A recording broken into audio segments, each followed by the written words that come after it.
बुलेटिनच्या सुरुवातीलाच पावसासंदर्भातल्या बातम्यांचा आढावा घेणार आहोत, कारण राज्यात सर्वदूर आज मुसळधार असा पाऊस कोसळतोय। मुसळधार पावसानं राज्यात हजेरी लावली आहे। रायगड महाडमध्ये पूरसदृश्य परिस्थिती निर्माण झाली आहे आणि त्यामुळे महाड पोलादपूरमध्ये शाळांना सुट्टी जाहीर झाली आहे। तर दुसरीकडे रत्नागिरीत सुद्धा आज ऑरेंज अलर्ट आहे।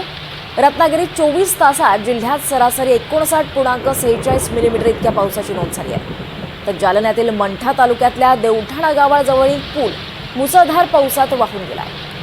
तर वाशिमच्या रिसोड तालुक्यातल्या वनुजा गाव परिसरात मागील 3 दिवसांपासून पाऊस सुरू आहे आणि त्यामुळे वनुजा गावच्या जिल्हा परिषदेतील शाळेसमोर पाणी साचलंय। तर बीडमध्ये सुद्धा मुसळधार पावसामुळे बिंदुसरा प्रकल्प हा ओव्हरफ्लो झालाय आणि त्यामुळे इथे पर्यटकांची गर्दी वाढते आहे।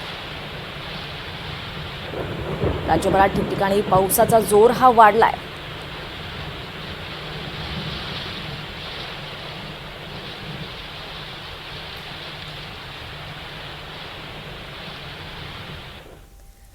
तिकडे कोल्हापूर जिल्ह्यात रात्रीपासूनच पावसानं जोर धरलेला आहे। कोल्हापूर शहरासह पाणलोट क्षेत्रात पावसाची गतीही वाढली।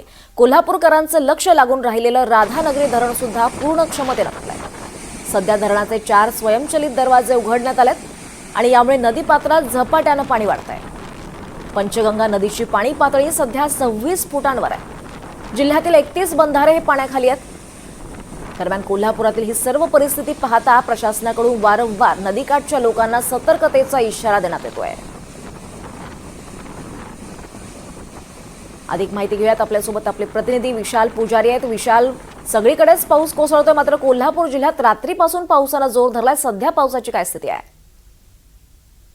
नक्कीच दीपाली, जर कोल्हापुरातील सध्याची परिस्थिती पाहायची झाली तर गेल्या काही दिवसांपासून पावसाने थोडीफार विश्रांती घेतलेली होती। मात्र आता गेल्या 2 दिवसांपासून पुन्हा पावसाचा जोर जो आहे तो वाढल्याचं पाहायला मिळतंय। विशेषतः रात्रभर पावसाची संततधार जी आहे ती पाहायला मिळाली। धरण क्षेत्रांमध्ये पावसाचा जोर जो आहे तो कायम असल्याचं पाहायला मिळतंय आणि यामुळेच सध्या कोल्हापूरकरांचं ज्या धरणाकडे सगळ्यात जास्त विशेषतः लक्ष असतं त्या राधानगरी धरणाचे स्वयंचलित दरवाजे जे आहेत ते उघडलेले आहेत। त्यामुळे आता धरण क्षेत्रांमध्ये धरणामधून मोठा पाण्याचा विसर्ग जो आहे तो सुरू झालेला आहे। त्यामुळं नद्यांच्या पाणी पातळीमध्ये झपाट्यानं वाढ होणार आहे। विशेषतः पंचगंगा नदीच्या पाणी पातळीमध्ये वाढ होणार आहे। सध्या पंचगंगा नदी जी आहे ती 26 फुटांवरून वाहते। त्यामुळं पुढच्या काही तासामध्ये ही पंचगंगा नदी जी इशारा पातळी 29 फूट ही इशारा पातळी सुद्धा ओलांडण्याची शक्यता आहे। कारण 4 दरवाजे जे आहेत ते स्वयंचलित दरवाजे धरणाचे उघडलेले आहेत। त्यामुळे मोठा पाणी विसर्ग जो आहे तो सुरू झालेला आहे। त्यामुळे नदीकाठच्या नागरिकांना सुद्धा सतर्कतेचा इशारा जो आहे तो कायम आहे। संभाव्य पूर परिस्थितीनुसार आपत्ती व्यवस्थापन देखील सज्ज असल्याचं पाहायला मिळते। ठिकठिकाणी नागरिकांना सतर्क राहण्याचं वेळोवेळी आवाहन करण्यात येते। खरं तर काही जिल्ह्यातले बंधारे जे आहेत ते पाण्याखाली आहेत। जवळपास काही तासापूर्वीची जर का आकडेवारी पाहिजे झाली तर जिल्ह्यातील जवळपास 31 बंधारे जे आहेत ते पाण्याखाली गेलेले आहेत।